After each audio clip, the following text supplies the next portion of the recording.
இன்னைக்கு 104வது பக்கத்துல இருந்து நம்ம ஆரம்பிக்கிறோம்.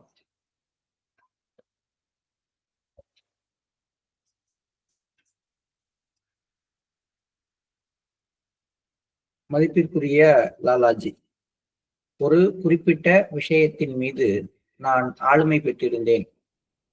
அது நிறைவு பெறுவதற்காக உறங்கும் போதும் நான் பணியாற்றுவது வழக்கம். அதாவது விழித்திருக்கும் போது என்னால் முடிக்க இயலாத எந்த பணியையும் கனவு நிலையில் நான் நிறைவு செய்வது வழக்கமாகும். அவர் எந்த விஷயத்தின் மீது ஆளுமை பெற்றிருந்தார் அப்படிங்கிறது நமக்கு இப்ப புரியுது. அதாவது கனவில் பணி செய்தல். இந்த விஷயத்துல லாலாஜிக்கு ஒரு ஃபுல் பர்மிஷன் நேச்சர் கொடுத்திருந்தது அப்படிங்கிறத அவர் சொல்றார். அதனால தன்னால செய்து முடிக்க முடியாத பணிகளை எல்லாம் அல்லது பகல்ல விழிப்பு நிலையில செய்து முடியாமல் தொடர்ந்து கொண்டிருக்கிற பணிகளை எல்லாம் கனவு நிலைக்கு போய் அதுலயே செய்து முடிக்கிற பழக்கத்துக்கு லாலாஜி வைத்திருந்தார். அதை அவர் சொல்றார். நம்ம இதை ஏற்கனவே நம்ம பேசியிருப்போம். ஆனா நேச்சர் ஏதாவது ஒரு விஷயத்த வேகமா வளர்க்கணும் அப்படிங்கும் பொழுது அது எடுத்துக்கிற ஒரு கருவி டைரக்டா ட்ரீம் தான். த்ரூ ட்ரீம் ஒர்க் பண்றது அப்படிங்கிறது அது ஒரு ஆழ் மனசுல நேரடியாக அந்த செயல்பாடு போய் சேரும். ஒரு இப்ப நம்ம புத்தகம் படிச்சுக்கிட்டு இருக்கோம். இந்த புத்தக வாசிப்பை நான் டெய்லி உங்களுக்கு பண்றேன், நீங்க வாங்க அப்படின்னு நான் வாட்ஸ்அப்ல எல்லாம் போடுறேன். ஆனா நீங்க வரமாட்டீங்க. ஒருவேளை உங்களுடைய கனவுல நான் சொல்லிட்டேன்னு வச்சுங்க, நீங்க வரணும் புத்தகம் வாசிக்கணும், உங்களுக்கு ஒரே ஆச்சரியமா போயிடும். உடனே நீங்க என்ன பண்ண ஆரம்பிச்சீங்க, ரெகுலரா வர ஆரம்பிச்சிருக்கீங்க. இது ஏன் நடக்குது அப்படின்னா 2 காரணம். ஒண்ணு மனுஷன் மனசு ஏதாவது ஒன்று அதிசயமா நடந்தாதான் நம்புங்கிறது. ஆனா அதுக்கு மேல இன்னொரு அடிப்படையான காரணம் என்னன்னு கேட்டா, கனவு நிலையில சொல்லப்படுற விஷயங்கள் ஆள் மனசுல நேரடியாக சொல்லப்படுது அப்படிங்கிறது ஒரு முக்கியமான காரணம். அது மாதிரி லாலாஜியினுடைய அந்த இயற்கையுடைய ஒர்க்க பாக்குற அந்த வேலையை அவர் பெரும்பாலும் கனவு நிலையில செய்யற அந்த ஆளுமை திறனை பெற்றிருந்தார். இதை பத்தி திரும்பியும் பேசுவாரு. அப்ப நம்ம தொடரலாம். 31 அக்டோபர் 1944. மதிப்பிற்குரிய லாலாஜி இன்று காலை 9:25 மணிக்கு KS பரபிரம்மாண்ட மண்டலம் சென்றடையும்படி அருளப்பட்டார். நேற்றுக்கு தான் அவர் பிரம்மாண்ட மண்டலக்குள்ளார என்ட்ரி ஆனார். இன்னைக்கு காலையில 9:15க்கு 9:25க்கு பரபிரம்மாண்ட மண்டலத்துக்குள்ளார அவர் மூவ் பண்ணப்பட்டிருக்கார். இதுதான் இங்க இதய மண்டலத்துக்கும் மற்ற மனமண்டலங்களுக்கும் உள்ள வித்தியாசம். இந்த மனமண்டலத்துக்கும் உள்ள வித்தியாசம் என்ன, இதய மண்டலத்துல ஒரு புள்ளிக்குள்ளார ஒருத்தர் அனுப்பப்பட்டால் அங்க அந்த யாத்திரையை அவர் முடிக்கிறதுக்கு நிறைய காலங்களை எடுத்துக்கிறதுக்கு அவரை வெயிட் பண்ண வைக்கிறார். ஆனா மனமண்டலத்துக்குள்ளார அப்படி கிடையாது. மனமண்டலத்துக்குள்ளார போகும்பொழுது எவ்வளவு விரைவில் முடியுமோ அவ்வளவு விரைவாக அடுத்தடுத்த புள்ளிகளை நோக்கி அவர்கள் நகர்த்தப்படுகிறார்கள் அப்படிங்கிறது முக்கியமான ஒரு விஷயம். ஏன்னா நம்ம பாபு மதன் மோகன்லால் விஷயத்துல பார்த்தோம். அவரு விஷயத்துல கூட கொஞ்சம் டைம் எடுத்துக்கிட்டாங்க.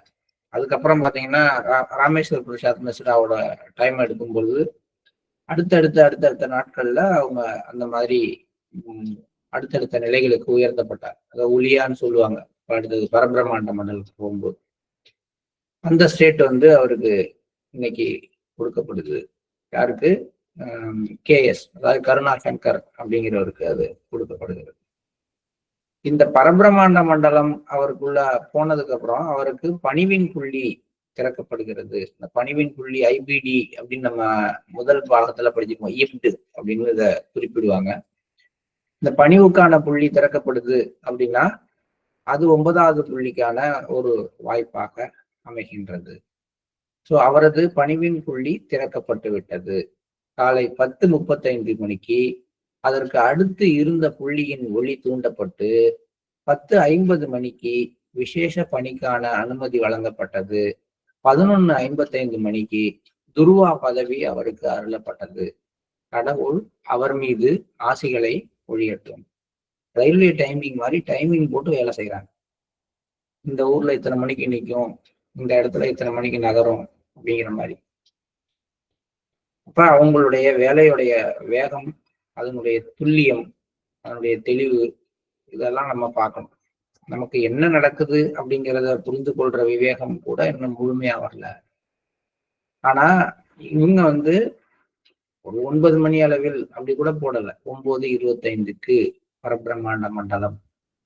மேல போற நிலைகள் எல்லாம் பொறுத்த வரைக்கும் அந்த நிலைகள் அவ்வளவு சூட்சுமமானவை. அதுக்கு போயிட்டாங்களான்னு தெரிந்து கொள்வதோ அல்லது அந்த நிலையில இருக்கிறாங்களான்னு தெரிந்து கொள்வதோ கூட கடினம்.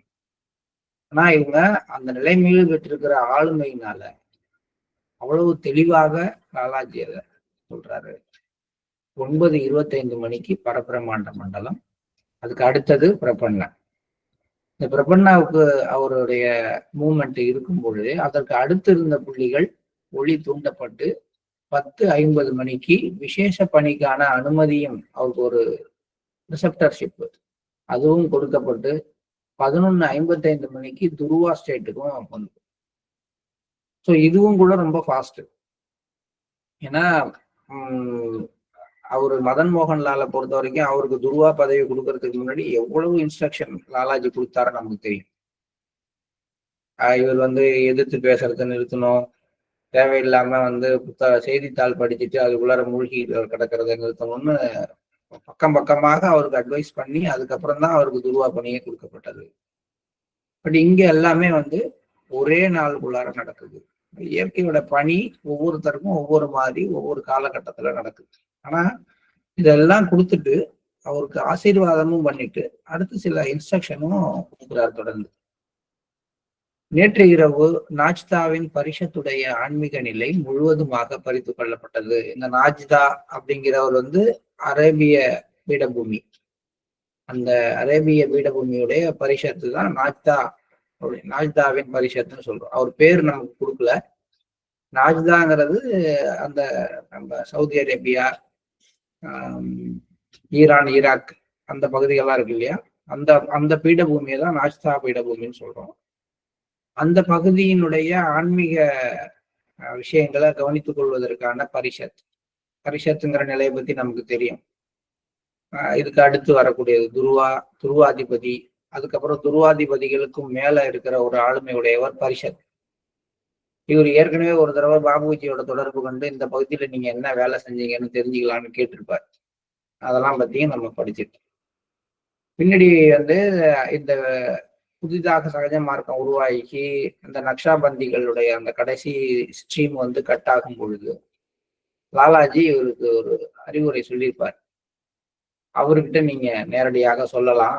என்ன சொல்லலாம்னா, ஸ்ரீ கிருஷ்ணர் சொன்ன இந்த விஷயங்களை கடைபிடிக்க ரெடியாக இருந்தால், அவர் கிருஷ்ணர் வந்து சில புதிய அமைப்புக்கான சில நெறிமுறைகள் சொல்லும் பொழுது இந்த விஷயங்களை கடைபிடிக்க நாஜ்தாவின் பரிஷத் ஒத்துக்கொண்டால் அவரையும் இந்த ஸ்ட்ரீம்ல நீங்க கனெக்ட் பண்ணலாம்னு சொல்லிட்டு அதுக்காக அவர் ஆன்சர் பண்றதுக்கு ஒரு 3 days டைம் கொடுங்கன்னு சொல்லியிருந்தார். இதெல்லாம் நம்ம அக்டோபர் மாசத்துல படிச்சது. பட் நாஜ்தாவோட பரிஷத் அதை ஒத்துக்கல. அவர் வந்து ஸ்ரீ கிருஷ்ணர் அந்த கனெக்ஷன் இது மாதிரி புதிய விஷயங்கள் இது எல்லாத்தையும் அவரு ஒத்துக்காம அவர் தான் வந்த அந்த அந்த மதத்தின் மீது ஒரு ஈடுபாட்டோட இருக்கிறார். அதனால அந்த கடைசி கனெக்ஷனையும் கட் பண்ண வேண்டிய ஒரு சூழ்நிலை வந்ததுனால அவருடைய ஸ்பிரிச்சுவல் கண்டிஷனை ஸ்நாச் பண்ணுங்க, இன்னுமே அவர் அந்த பரிஷத்தா ஒர்க் பண்ண முடியாது அப்படின்னு சொல்றார். மதவெறியின் விளைவாகவே அவர் இன்று அதை சந்திக்க நேர்ந்துள்ளது. இது வந்து நாஜ்தாவின் பரிஷத்தை பத்தி. திரும்பி கேஎஸ்க்கு வரார். பெண்களுடனான தொடர்பை தவிர்க்கும்படி கேஎஸ்க்கு அறிவுறுத்துங்கள். எவரேனும் பயிற்சிக்காக அவரிடம் வரும் பட்சத்தில் அவருக்கு பயிற்சி அளிக்கப்பட வேண்டுமா இல்லையா என்பதை அவர் என்னிடம் கேட்டு தெரிந்து கொள்ள வேண்டும். இந்த விஷயத்துல அவர் ஜாக்கிரதையா இருக்கணும் அப்படிங்கிறது. ஏன்னா அவர் அதில் கொஞ்சம் வீக்கா இருந்திருக்கலாம், தெரியல. எஸ்கேங்கிறவரை பத்தி தான் அதை பத்தி நிறைய சொல்லியிருந்தாரு. கேஎஸ்க்கு சொல்லல. ஆனா இங்க ஒரு விஷயம் சொல்றாரு, பெண்களுக்கு பயிற்சி அளிக்க வேண்டாம். அப்படி யாராவது வந்தாங்கன்னா வித் மை பர்மிஷன் என்கிட்ட கேட்டுட்டு, என்கிட்டன்னா எப்படி கேட்க முடியும், பாபுஜிக்கு தெரிவிச்சு பாபுஜி கிட்ட கேட்டுட்டு அதன் பிறகுதான் செய்ய வேண்டும் லாலாஜி சொல்றார். எனது வார்த்தைகள் அவரை சென்றடையாத பட்சத்தில் அன்பு ராம்சந்திராவிடம் அதை அவர் கேட்டு தெரிந்து கொள்ள வேண்டும். தேவையற்றவர்களை அழைத்து வர வேண்டிய அவசியமில்லை. இந்த அறிவுறுத்தல் பாபு ராமேஸ்வர் பிரசாத் மிஸ்ராவுக்கும் சேர்த்துதான் சொல்லப்படுகிறது. அத்தாட்சி பெற்றுள்ள அனைவருக்காகவும், அதாவது பிரிசெப்டர்ஷிப் அதுக்கான கையெழுத்து வாங்கியுள்ள எல்லாருக்காகவும் நான் இதை சொல்றேன். தேவையில்லாம எல்லாரையும் கொண்டு வந்து உள்ளுக்குள்ளார விட வேண்டாம். குறிப்பாக பெண்களுக்கு பயிற்சி கொடுக்கறதுன்னா கேஎஸ் வந்து என்னிட்ட கேட்கணும். என்னிட்ட அவரால் டைரக்டா கான்டாக்ட் பண்ண முடியலன்னா உங்கள்கிட்ட கேட்கணும் அப்படிங்கிற விஷயங்களை எல்லாம் லாலாஜி சொல்றாரு. ஏன்னா அந்த பியூரிட்டியை அவங்க மெயின்டைன் பண்றாங்க அந்த காலகட்டத்துக்காக. மாலை 5 மணிக்கு பாபு மதன் மோகன்லாலுக்காக கூறியது. மதிப்பிற்குரிய லாலாஜி, நேற்று விழிப்பு நிலையிலிருந்து கனவு நிலைக்கு நான் பணியை கொண்டு செல்வது வழக்கம் என்று குறிப்பிட்டேன். அதில் நான் கைதேர்ந்தவன். இருந்தாலும் நேற்று நான் அன்பு ராமச்சந்திராவை சோதித்து பார்க்க விரும்பினேன். அதுவே முதல் சந்தர்ப்பம். இன்னமும் அவரிடம் புலன் சார்ந்த வேட்கை எந்த அளவுக்கு உள்ளது என்பதை மதிப்பிட விரும்பினேன். அவர் சோதனையில் வெற்றி பெற்றார். இதிலுள்ள சிறப்பம்சம் என்னவெனில், நான் அவரை சோதிக்க எண்ணியிருக்கிறேன் என்பதையும் அவர் அறிந்திருந்தார் என்பதாகும். அத்தகைய ஒருவரிடமிருந்து எதையும் ரகசியமாக வைத்திருப்பது எனக்கு மிகவும் கடினமான விஷயமாகும். இந்த விஷயம் மிக ஆழமான ஒன்று. ஆனால் அவருக்கோ அது தண்ணீர் மீது மிதப்பது போல தோன்றியது. இது அவருக்கென கடவுளால் அருளப்பட்ட தனிப்பட்ட திறமை. பார்ப்பதற்குத்தான் அவர் எளிமையாக இருக்கிறார். ஒரு டெஸ்டும் வச்சுட்டு திருத்தி பேப்பரையும் கொடுத்துட்டு என்ன மாதிரி எழுதியிருக்கான் பாத்தியா அப்படின்னு ஒரு பையனை கூப்பிட்டு ஒரு வாத்தியார் பாராட்டுற மாதிரி, விழிப்பு நிலையிலேருந்து கனவு நிலைக்கு கொண்டுட்டு போய் நான் ஒரு வேலையை செய்யறேன். அந்த வேலையில அவருடைய உணர்ச்சிகளை ஒரு கிளந்தலுக்கு வைக்கிற மாதிரி, புலன் சார்ந்த ஒரு விஷயத்த தூண்டி விடுற மாதிரியான ஒரு எண்ணத்தை கொடுக்குறேன். ஆனா ராமச்சந்திரா அதுக்கு எந்த விதமான ஒரு எதிர்வினையும் புரியல. பரமஹம்சா ஸ்டேட்னு சொல்லுவோம்ல, தண்ணி மேல மிதக்குது தாமரை ஆனா தண்ணி ஒட்டல அப்படின்னு, அல்லது அன்னப்பறவை தண்ணியில நீந்துது அப்படின்னா அது மேல தண்ணி ஒட்டல அப்படின்னு சொல்றாங்க. அது மாதிரி அவர் தண்ணி மேல மிதப்பது மாதிரியான ஒரு ஸ்டேட்ல அந்த கண்டிஷனை கிராஸ் பண்ணி போனாருங்கிறது ஒரு பியூட்டி. இன்னொன்னு என்னன்னா, நான் அவருக்கு டெஸ்ட் வைக்கிறேங்கிறது தெரிஞ்சே, இது எனக்கு அளிக்கப்பட்ட சோதனைன்னு தெரிந்தே அந்த சோதனையை எதிர்கொள்றாரு அப்படிங்கிறது அவருடைய ஒரு ஸ்பெஷாலிட்டி. இந்த மாதிரி குரு என்ன நினைக்கிறாரு, என்ன செய்யறாருங்கிறதே தெரிஞ்ச ஆளுகிட்ட இருந்து குருவால என்னத்தை மறைக்க முடியும்? எதையும் மறைக்க முடியாது அப்படின்னு லாலாஜி சொல்றாரு. பிரியமான பாபு மதன் மோகன்லால், அது என்ன, அது ஏன் அப்படி உள்ளது? பாபு மதன் மோகன்லாலின் பதிலுக்கான இடைநிறுத்தம். இதை கேட்கிறார் லாலாஜி பாபு மதன் மோகன்லால்கிட்ட கேட்கிறார் போல் இருக்கு. அதுக்கு பாபு மதன் மோகன்லால் பதில் சொல்லியிருக்காரு. இது நடுப்புற இதுக்காக ஒரு பாஸ் கொடுத்துட்டாங்க. திரும்பி லாலாஜி ஆரம்பிக்கிறார். ஆம், நீங்கள் கூறுவது சரி. ஆனாலும் அது குறித்த மிக சூட்சுமமான ரகசியமான ஒரு விஷயம் இருக்கிறது. எது குறித்து, எந்த மாதிரின்னா, அந்த பரமஹம்சா மாதிரி ஒரு ஸ்டேட்டு, தண்ணீர்ல மிதக்கிறது மாதிரி ஒரு நிலையில மிக எளிமையாக இந்த புலன் வேட்கையை தாண்டி வந்த அவருடைய ஒரு தன்மையை சொல்றார். அத்தகைய திறமையை பெற அவர் என்ன செய்தார்னா, எந்த நேரமும் என்னுடைய நினைவிலேயே தன்னை நிலைநிறுத்தி படிப்படியாக முன்னேறியுள்ளார். இப்படி எந்த நேரமும் என்னை பத்தியே நினைச்சுக்கிட்டு இருக்கிறதுனால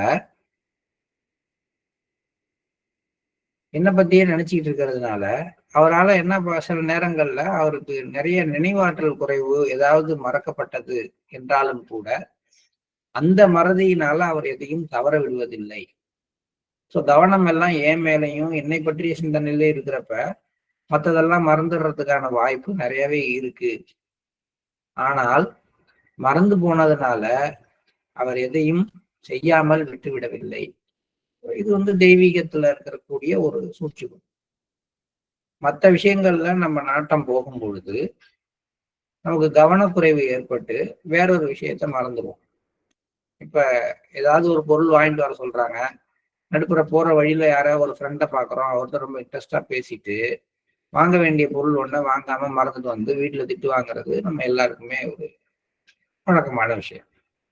அதே மாதிரி சீரியலை வந்து ரொம்ப இன்ட்ரெஸ்டா பார்த்துக்கிட்டு சாம்பார்லயோ ரசத்துலயோ உப்பு போட மறந்துடுறது நம்முடைய பழக்கம்.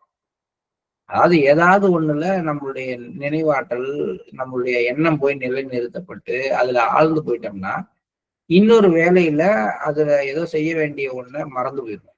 இது நார்மல். இது ஹியூமன் பீயிங் எல்லாத்துக்கும் உள்ளது. நம்ம எப்படி சீரியல் மேல கவனத்தை நிறுத்துறோமோ, நம்ம ஃப்ரெண்டு கிட்ட பேசுறதுல கவனத்தை நிலைநிறுத்துறோமோ, அது மாதிரி பாபுஜி லாலாஜி மேல உள்ள கவனத்தின் மேல தன்னுடைய மனதை நிலைநிறுத்துறார். அதுதான் லாலாஜி சொல்றாரு. இந்த மாதிரி அவர் தொடர்ச்சியா என்ன நோக்கி தன்னை கவனத்தை திருப்பினதுனால அவருக்கும் சில ஞாபக மறதி குறைபாடுகள், நினைவாற்றல் குறைபாடுகள் வந்தது. ஆனா மறந்துட்டாலும் கூட அந்த வேலையை யாரோ ஒருத்தர் ஞாபகப்படுத்துறது, யாரோ ஒருவராலேயோ முடிக்கிறது, அல்லது அவருக்குமே திரும்பி யார் மூலமாகவோ சுட்டி காட்டப்பட்டு அந்த வேலையை செய்யறதுன்னு ஏதோ ஒரு டைமென்ஷன்ல அந்த வேலை சரியான நேரத்துல நடந்து முடிஞ்சிடுது. ஏன்னா அவருடைய மனோசக்தியை அவர் அந்த மாதிரி பழக்கப்படுத்தி வச்சிருக்காரு. இது வந்து இன்னொரு ரகசியம் நமக்கு சொல்லப்படுகிறது. குருநாதர் மேல ஒரு நிலையான நினைவு வைத்துக் கொள்ளும் பொழுது வாழ்க்கையில மற்ற விஷயங்கள் மேல ஆர்வம் குறைஞ்சி போகும், மற்ற விஷயங்கள்ல நாட்டம் இல்லாம போயிடும், மற்ற விஷயங்களை சரியா செய்யாம போயிடுவோம் அப்படின்னு யாருக்காவது பயம் இருந்தா லாலாஜியினுடைய இந்த வார்த்தைகள் அவங்களுக்கானது. இதய மண்டலத்தை சேர்ந்த 5 புள்ளிகள் அந்த மண்டலத்திற்கு மேல் இருக்கும் ஒவ்வொரு கட்டத்திலும் சேர்த்து கொள்ளப்படுகின்றன. அது ரொம்ப முக்கியம். இப்ப மனமண்டலத்துல இப்ப நம்ம படிச்சோம், பிரம்மாண்ட மண்டல் படிச்சோம், குப்ரா அப்படிம்பாங்க. அடுத்தது பரபிரமாண்ட மண்டல், புலியான்னு சொல்லுவாங்க. அப்புறம் பிரபன்ன. இப்படி எந்த மண்டலத்துக்குள்ளார நம்ம நுழைந்த போதும் அங்க மட்டும் வேலை செய்யப்படல. அங்க வேலை செய்யப்படும் பொழுது கீழே இருக்கிற 5 புள்ளிகளும் கவனத்தில் எடுத்துக் கொள்ளப்படுகிறது. இதேதான் ஹார்ட்டுக்கும்.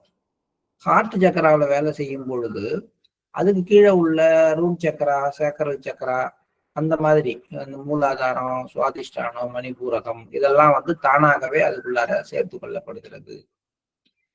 அதனாலதான் நம்ம கீழ் உள்ள அந்த சக்கரங்கள் மேல எந்த கவனமும் செலுத்துறது இல்லைங்கிறது நமக்கு தெரிஞ்ச விஷயம்.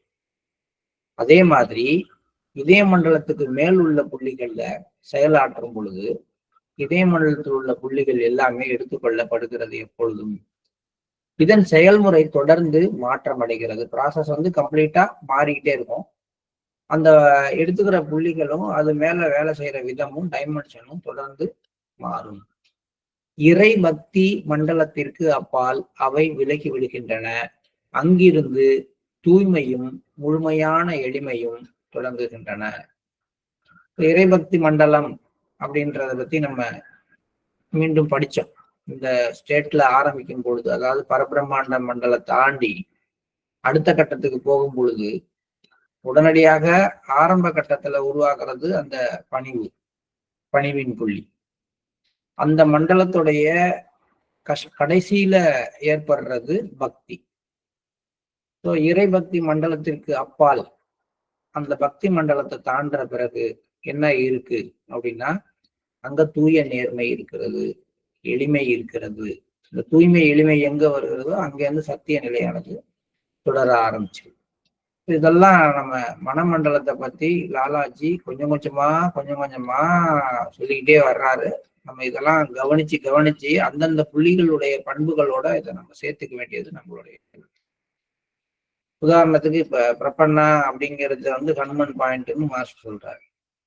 அனுமன் அப்படின்னோடனே அவர் ஸ்ரீராமர் மேல கொண்டிருந்த அந்த பக்தி தான் நமக்கு தெரியும்.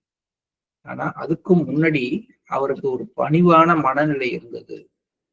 அந்த பணிவான மனநிலையினால தன்னால என்ன செய்ய முடியும் அப்படிங்கிறதே அவர் என்ன பண்ணியிருந்தார், மறந்து போற அளவுக்கு அவரு பணிவாக இருந்தார். அப்படின்னா என்னன்னா பணிவின் புள்ளியானது அவருக்கு முழுமையாக ஓப்பன் ஆயிருது. பிரபன்ன ஸ்டேட்டினுடைய ஆரம்பம் பணிவு. அந்த பணிவினுடைய எக்ஸ்ட்ராடினரி வெளிப்பாடு தான் ஸ்ரீராமர் மேல அவர் கொண்ட பக்தி.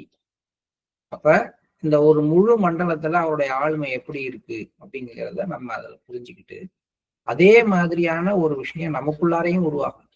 அதுக்கு ஒத்ததிரணும் அப்படிங்கும் பொழுது இந்த எண்ணங்களை கொண்டுட்டு வரும். நம்ம நேற்றுக்கு நான் புக்கு படிச்சு முடிச்சுட்டு கேட்டேன். அதாவது சத்சங்கத்துக்கு தியானத்துக்கு முடிஞ்சதுக்கு அப்புறம் நீங்க பண்டாராலாம் போயிட்டு வந்தீங்களே, யாராவது ஏதாவது எக்ஸ்பீரியன்ஸ் இருந்தா சொல்லுங்க அப்படின்னு கேட்கும் பொழுது நான் எதிர்பார்த்தது சில விஷயங்கள் என்னன்னு கேட்டா, நம்ம இப்ப புக்கு படிச்சுட்டு போறோம், கிட்டத்தட்ட டெய்லி காலையில படிக்கிறோம். இதுல நிறைய சூட்சுமமான விஷயங்கள் சொல்லியிருக்கோம். இந்த சூட்சுமமான விஷயங்கள் ஏதாவது பிரத்யட்சமாக உணரப்பட்டதா அப்படிங்கிறதுக்காக தான் நான் நேற்றுக்கு ஒரு 6 மணிலேருந்து 6:20 வரைக்கும் யாராவது சொல்லுவாங்க அப்படின்னு எதிர்பார்த்தேன். பட் அந்த அளவுக்கு அது இன்னும் யாருக்கும் ஒரு தாக்கத்தை ஏற்படுத்தல. உதாரணத்துக்கு லாஸ்டா படிச்சது இந்த கங்கா யமுனா டிரான்ஸ்மிஷன் எப்படி 2 பேருடைய கலவையும் சேர்ந்து வருது அப்படிங்கிறத பத்தி ரொம்ப அற்புதமா லாலாஜி சொன்ன அந்த விஷயம். அங்க போய் நம்ம உட்காரும் பொழுது அந்த கங்கா யமுனா டிரான்ஸ்மிஷன் நமக்கு ஞாபகம் வந்துச்சுன்னா, அப்ப நம்ம அந்த நிலையோட ஒத்ததிடுறோம். இப்ப படிச்சுக்கிட்டு இருக்கிறோம். இப்ப மாஸ்டர் எந்த லெவல்ல இருந்து எழுதுறாரோ அவரோட நம்ம ஏதோ ஒரு விதத்துல கனெக்ட் ஆகி ஒத்ததிடுகிறோம் தான். அந்த ஒத்ததிடுதல் இதோடு நின்றுடுதா, இல்ல சத்சங்கத்துல போய் உட்காரும் பொழுது, பண்டாராவில் உட்காரும் பொழுது இப்ப இந்த கொட்டுற இந்த டிரான்ஸ்மிஷன் ஸ்ரீ கிருஷ்ணரோ லாலாஜியும் சேர்ந்து வழங்குற அந்த கங்கா யமுனா டிரான்ஸ்மிஷன் அப்படியா மாஸ்டர், அப்படி ஒண்ணு படிச்சேனே அது என்ன மாஸ்டர்னு தோணுச்சா? இதெல்லாம் தோணும் பொழுதுதான் நம்ம இந்த புத்தக வாசிப்பை முழுமையா அனுபவிக்கிறோம், அதனுடைய பலனை பெறுகிறோம். அப்ப பிரம்மாண்ட மண்டலை பத்தி பேசியிருந்தார் பாபுஜி. ஒரு மண்டலமும் எப்படி வருது, இதய மண்டலம், அதுக்கப்புறம் பிரம்மாண்ட மண்டலம், அதுக்கப்புறம் பரபிரம்மாண்ட மண்டலம், அதெல்லாம் பத்தி பேசியிருந்தார்.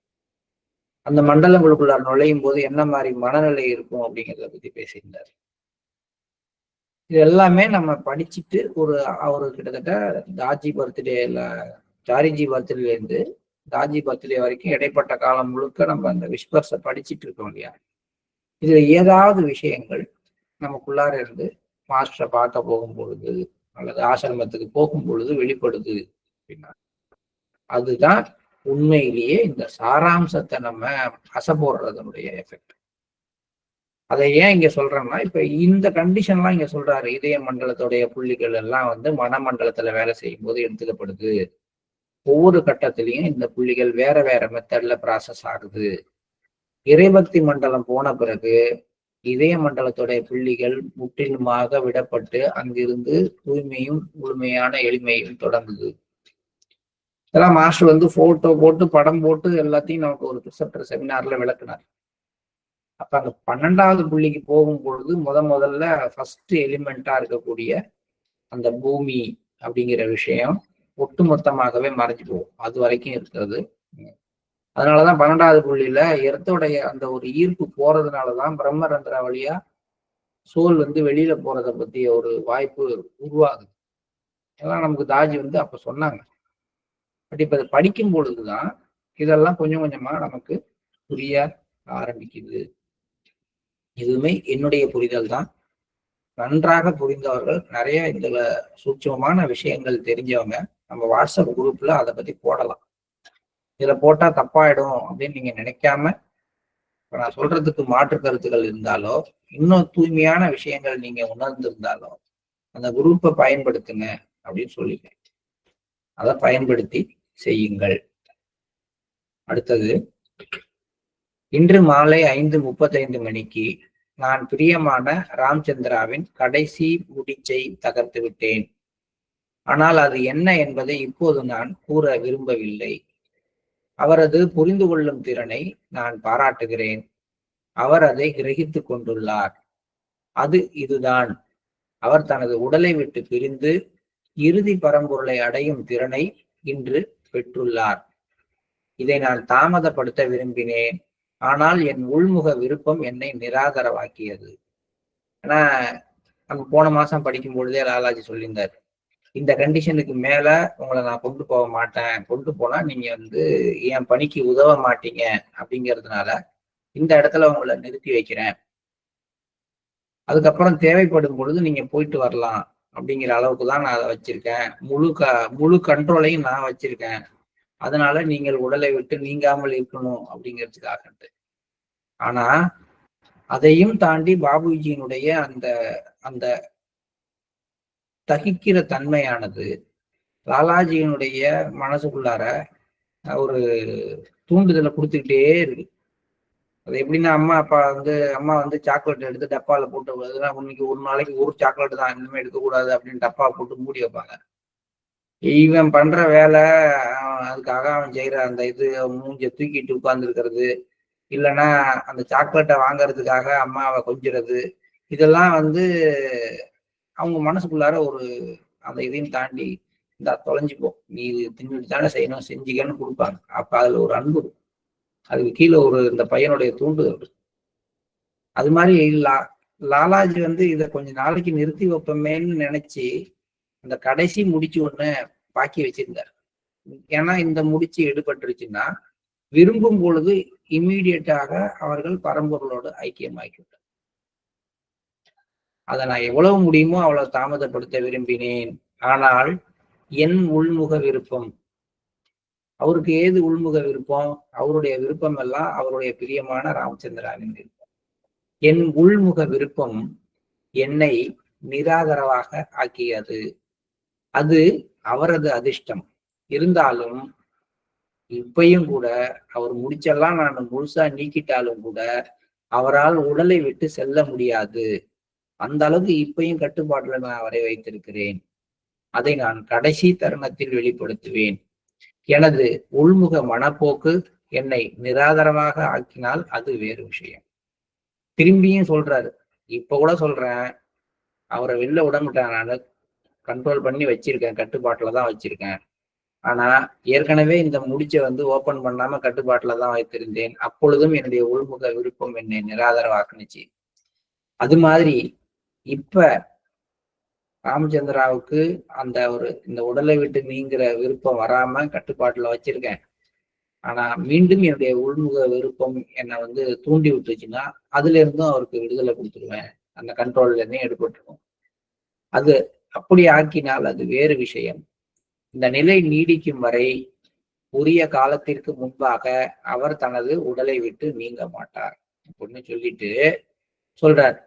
ஆனா நீங்க அவருடைய சுயசரிதையை படிச்சீங்கன்னா அவர் இங்க இருக்க வேண்டிய காலகட்டம் 2005 வரைக்கும். ஆனா அவர் இருந்தது 1984 வரைக்கும். ஸோ ஒரு 20 வருஷம் முன்னாடியாகவே அவர் வந்து கிளம்பிடுறாரு. அதை விட ஒரு முக்கியமான விஷயமா அவர் சொல்றது வந்து இந்த கடைசி 1.5 இயர் வந்து கம்ப்ளீட்டா ஒரு டிவைன் மெர்ஜன்ஸ்லயே எல்லாவற்றையும் இழந்து அந்த உடல்ல உயிர் மட்டும் இருக்கிற மற்ற எந்த கண்டிஷனும் இல்லாத அந்த டெட் கண்டிஷன்ல அவர் இருந்தார். இதெல்லாம் பத்தி நம்ம முன்னாடி படிச்சோம், ஃபர்ஸ்ட் வால்யூம் படிக்கும் பொழுதே படிச்சோம். இதெல்லாம் திரும்பி நமக்கு இப்ப ஒரு லாலாஜி சொல்லும் பொழுதுதான் என்ன நடந்திருக்கு பாபுஜி உள்ளார, எப்படியெல்லாம் அவரை வந்து கஷ்டப்பட்டு அந்த பலூனை ஒரு நூல்ல கட்டி கீழே வச்சிருந்துருக்குறாங்க அப்படிங்கிறதுலாம் நமக்கு புரிகிறது. இதோட நிக்கட்டும். இதோட அக்டோபர் மாசம் முடியுது. நவம்பர் 1, 1944 இது வந்து நம்ம திங்கட்கிழமை படிக்கலாம். இதுல வந்து சங்கராச்சாரியாருடைய ஒரு கதையை வந்து லாலாஜி சொல்றார். அவருக்கும் மண்டன் மிஸ்ரா அப்படிங்கிறவருக்கும் நடந்த ஒரு டிபேட், அதை பத்தி சொல்லி அதுக்கான விளக்கங்கள்லாம் சொல்லி சங்கராச்சாரியாரை பத்தி ஒரு இது கொடுக்குறார், ஒரு இன்ட்ரோடக்ஷன் கொடுக்குறார். இதை நம்ம திங்கட்கிழமை அன்னைக்கு பார்ப்போம். இப்ப நம்ம காலை நேர தியானத்திற்கு செல்லலாம். Please start meditation.